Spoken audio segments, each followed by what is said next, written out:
Mesdames, Messieurs, bonjour. Très heureux de vous retrouver pour cette nouvelle émission Power Boost. Alors, je vous retrouve ici dans le cadre du salon Euroforest. Vous allez voir, je vous ai trouvé des matériels étonnants. Mais sans plus tarder, le sommaire de cette nouvelle émission Power Boost. Salut les Power Boosters. Cette semaine, nous vous emmenons au salon Euroforest afin de vous présenter les dernières innovations en foresterie. Au sommaire, Valtra s'associe à Kesla. 3M, la marque forestière de Merlot, vous présente leur dernière nouveauté. Nokian dévoilera en exclusivité mondiale leur dernier pneu prévu pour le travail forestier. Loxet innove en présentant leur abatteuse hybride. Et enfin, une intervention du fameux youtubeur agricole Thierry l'agriculteur d'aujourd'hui. Alors préparez-vous car ça va tronçonner.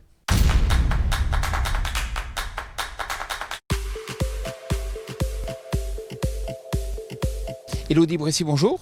Bonjour Jean-Paul. Alors vous êtes responsable tracteur chez Valtra. Alors c'est vrai que Valtra et la forêt, c'est quand même une longue et vieille histoire d'amour. Bah oui, simplement parce que Valtra est une marque finlandaise, scandinave.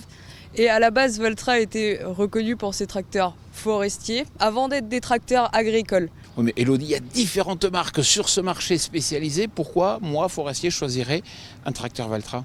Parce que Valtra, c'est une marque qui va vous permettre d'avoir des options forestières directement d'usine, telles que la cabine Skyview qu'on a sur le salon aujourd'hui.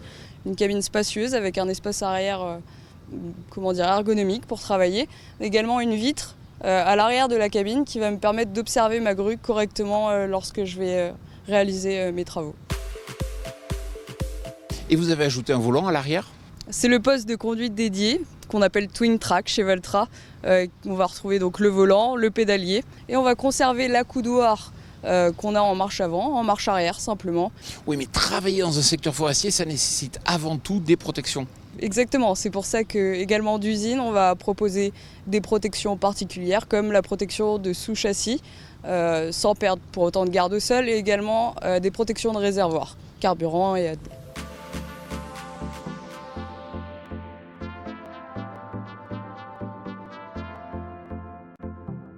Et vous avez noué un partenariat avec Kesla ? Valtra et Kesla se sont associés aujourd'hui. Grâce au Studio Unlimited, on va pouvoir délivrer des packages directement d'usine avec le tracteur, les protections, le poste inversé, la cabine Skyview et également tout ce qui est remorque et grue. Et côté pneus ? Côté pneus, on offre des pneumatiques Nokian, donc des pneumatiques forestiers. On va en retrouver davantage au Studio Unlimited, puisque au Studio Unlimited, on va pouvoir faire du sur-mesure, également donc côté pneumatique, mais également d'autres options, telles qu'un réservoir hydraulique additionnel, par exemple 20 litres, pour des outils qui seraient plus gourmands en termes d'huile. Elodie, merci beaucoup pour la présentation de ce tracteur. Je suis sûr qu'on retrouve d'ailleurs le Valtra Connect à l'intérieur. On va écouter David Rhin. Valtra Connect, c'est un système de télémétrie qui permet de géolocaliser le tracteur où qu'il se trouve. Et notamment, ça peut être très intéressant pour localiser le tracteur dans les forêts, pour pouvoir anticiper les remplissages de gasoil ou d'AdBlue, et aussi anticiper les entretiens et éventuellement dépanner avant la panne. C'est un système que nous proposons donc, depuis quelques semaines et qui va se développer très largement sur toute notre gamme N et T dans un premier temps. C'est avec plaisir que nous vous accueillons sur notre stand à Euroforest pour les 3 prochains jours afin de vous faire la démonstration en live de cette dernière technologie Valtra. Merci et à bientôt.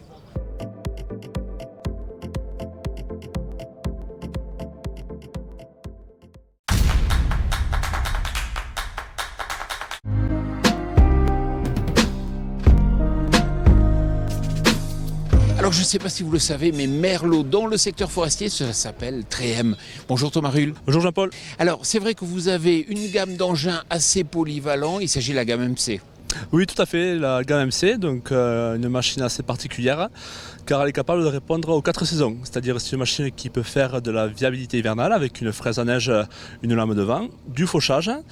Ensuite, on peut faire aussi de l'élagage notamment avec une cinématique assez particulière. On sait qu'on a le bras qui peut pivoter à l'avant, une cinématique assez inédite sur le marché du fait que l'opérateur n'a pas besoin de tourner la tête comme sur un tracteur conventionnel. Et ensuite, on peut diversifier les tâches notamment avec une application forestière où c'est qu'on peut mettre une pince agrumes devant et un treuil de débardage aussi à l'arrière. Et puis vous avez une autre gamme, la série X, alors on le connaît à l'avant avec un broyeur, mais là vous lancez une nouveauté ici sur ce salon. Oui, voilà, tout à fait. On est assez fiers de le montrer à Euroforest. Donc le Trem 250X, donc un modèle avec notre standard, on va dire, avec un broyeur forestier. Mais là, on l'équipe avec un treuil de débardage, donc un treuil de débardage avec 2 fois 10 tonnes, donc voilà, qui permet d'augmenter la polyvalence de la machine. Alors, est-ce que vous pouvez nous donner un ordre de prix à la fois pour les treuils, mais aussi pour la gamme MC? Voilà, donc un treuil, un 250X, on va dire sur une convention assez classique avec broyeur forestier, on va être sur un prix de 205 000 € au final. Avec le treuil forestier, on va rajouter un surplus d'environ 50 000 €. Et ensuite, la gamme MC, où c'est qu'on va dire une convention assez classique avec fauchage, on va être dans les 170 000 €. Merci Thomas. Merci beaucoup Jean-Paul.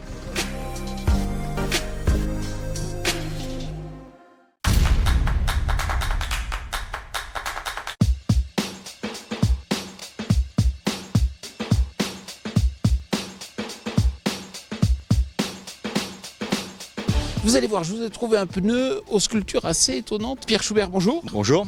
Alors, vous travaillez pour Nokian, c'est vrai que vous ne savez plus quoi inventer comme forme de structure. Non, aujourd'hui, il faut, si on veut continuer d'augmenter l'efficacité des pneumatiques, il faut qu'on sorte des concepts agro traditionnels. Aujourd'hui, en forestier, la problématique qu'on a, c'est que les tracteurs sont de plus en plus puissants. Il y a quelques années, on se limitait à 250 chevaux. Aujourd'hui, on dépasse les 400 chevaux. Et si on veut être efficace à la fois en conditions forestières, génie civil et routière, il fallait qu'on sorte du concept de la barrette traditionnelle en agricole. C'est pour ça qu'on est passé sur le concept de la double barrette. Le but, il est d'optimiser l'adhérence au maximum, mais aussi d'avoir une surface de contact au sol importante afin qu'on limite les usures lors des transferts routiers entre les chantiers. Voilà. Alors oui, vous avez doublé les barrettes, mais j'espère que vous n'avez pas doublé le prix. Non, on n'a pas doublé le prix. Non, on n'a pas doublé le prix. C'est vraiment un nouveau concept de pneu. Il bénéficie de 3 ans de recherche et de toutes les innovations technologiques qu'on a dans diverses lignes produits. C'est-à-dire que ce sont des gommes qui sont toutes nouvelles, on n'a jamais utilisé ces gommes-là auparavant. On a intégré des composés, ce qu'on appelle le CCR chez Nokian, c'est-à-dire le Cut and Crack Resistance. Ça veut dire qu'aujourd'hui, ce pneu-là est fait pour résister aux lacérations. Les gommes sont faites pour résister aux lacérations. C'est des indices 65 km/h, donc aptes aux utilisations routières intensives. On a aujourd'hui intégré dans le flanc du pneu ce qu'on appelle chez Nokian l'aramide sidewall. L'aramide, c'est de la paille de Kevlar qu'on pulvérise en fait dans les gommes sur les flancs pour limiter le risque de coupure. Voilà. Pierre Schubert, merci beaucoup. Merci beaucoup. Vous êtes passionné par le machinisme, passionné par les agroéquipements. Savez-vous qu'il existe désormais un MOOC consacré à ce sujet? Et c'est Thierry, agriculteur d'aujourd'hui, qui nous le présente. Alors je reçois Thierry. Alors Thierry, c'est vrai que tu as une véritable capacité d'innovation. Là, tu lances un MOOC machinisme. Le premier, c'est quoi un MOOC machinisme? Alors c'est tout simplement la possibilité pour un agriculteur de regarder en e-learning, donc par internet sur sa tablette, son téléphone, un cours. Donc c'est une formation en ligne basée sur la vidéo et sur de la pratique. Je me suis branché exclusivement sur de la pratique parce que c'est ce qui intéresse les agriculteurs, quoi. Est-ce qu'on sait quantifier ce que cela peut rapporter à un agriculteur? Alors si concrètement les derniers tests que j'ai faits, je complémente à chaque fois la formation. Et là dernièrement ce qu'on a fait, c'est tout simplement un essai de base en début de journée, arrivé en fin de journée. On a réduit de 25% la consommation, on parle de consommation uniquement de carburant, hein. Je ne parle pas d'usure de pièces, d'entretien de matériel. Donc 25% de carburant entre le début et la fin. Donc c'est ce qu'un agriculteur qui a suivi et qui pourra appliquer la formation peut obtenir. Bien sûr s'il démarre dans des conditions qui sont moyennes, mais en partant sur 5 points capitaux pour le suivi du matériel. Et pour ça, je me suis fait accompagner de professionnels, parce que je n'ai pas toutes les connaissances. Par contre, j'ai posé mes questions d'agriculteur pour essayer d'en tirer vraiment le maximum et pouvoir donner à l'auditeur quelque chose qui est intéressant et qui va vraiment l'aider à avancer dans son exploitation. Bon alors c'est clair, je veux m'inscrire. Concrètement, je dois m'inscrire où et jusqu'à quand? Alors donc ça va durer sur une semaine, il y a une inscription qui dure sur une semaine, ça démarre dès ce soir. Donc on a l'inscription qui est possible, on va mettre un lien un petit peu en dessous. Donc c'est sur agriculteurdaujourd'hui.com.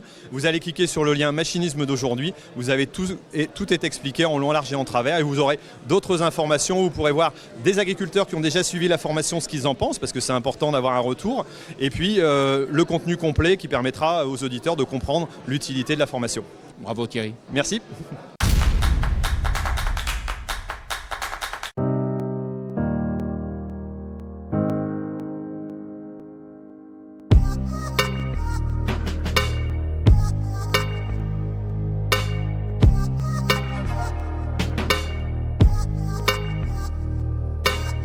Alors, dans le monde du forestier, il y a des porteurs, des abatteuses et aujourd'hui, il va falloir compter aussi avec les abatteuses hybrides. Mais dans ce cas-là, ce n'est pas le but de récupérer de l'énergie, c'est de régulariser le régime moteur et puis de bénéficier aussi d'un surcroît d'énergie. Marc Mimo, bonjour. Bonjour. Alors, est-ce que vous pouvez nous expliquer un peu l'intérêt de ce système hybride? Donc l'hybride que vous voyez juste là derrière, c'est une machine hybride comme vous le dites. Donc le moteur hybride est en parallèle sur le moteur diesel. Et donc le moteur diesel ici génère à peu près 300 chevaux et l'hybride en lui-même génère un peu plus de 200 chevaux. Mais comment vous l'alimentez? Puisque l'intérêt c'est quoi? C'est de faire fonctionner tout le temps le moteur diesel de façon régulière? De toute façon, le moteur diesel est toujours obligé d'être allumé. Donc on l'utilise aussi bien en tant que générateur pour créer de l'énergie. Donc quand il n'en a pas besoin, il crée de l'énergie qui est stockée dans les supercondensateurs. Et donc quand il en a besoin, c'est-à-dire quand le moteur avec toutes les opérations risque de s'écraser, l'hybride injecte automatiquement sa puissance de 200 chevaux qui fait que tous les moments sont possibles en même temps. Concrètement, quels sont les bénéfices? Le bénéfice au final, au début, c'est la consommation de carburant. Donc vous roulez avec un moteur plus ou moins avec une constante de tours minute. Donc une économie presque de 30% comparé à un système qui générait 500 chevaux. Et le deuxième avantage, c'est bien sûr la productivité qui augmente. Tous les mouvements sont fluides, c'est très très constant. Et le troisième avantage, c'est l'environnement. On pollue beaucoup moins et on est beaucoup plus efficace en utilisant l'énergie minérale pour pouvoir faire ces travaux très très durs. Est-ce que cela vous permet de faire des machines plus compactes? Dans ce cas-là, oui, elle est plus compacte parce qu'on utilise un plus petit moteur diesel, on utilise l'électrique, donc qui nous donne cette capacité supérieure à une technologie conventionnelle. Le seul problème, c'est que le prix, lui, n'est pas plus compact. Il y a le prix qui n'est pas plus compact, comme vous le dites, c'est normal, il y a un surcoût dessus. Un surcoût que nous, on pense qu'il régénère automatiquement pendant le travail. On parle ici d'une machine à peu près à 580 000 €. Merci Marc. De rien, merci à vous.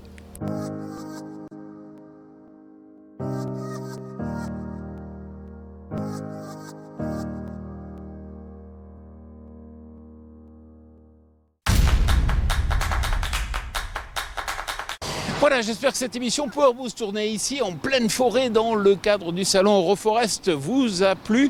Vous savez que vous pouvez retrouver de l'innovation en matière d'agriculture chaque jour sur notre média partenaire Agriculture et Nouvelles Technologies. Je vous souhaite une excellente semaine et puis d'excellentes moissons pour ceux qui ont débuté.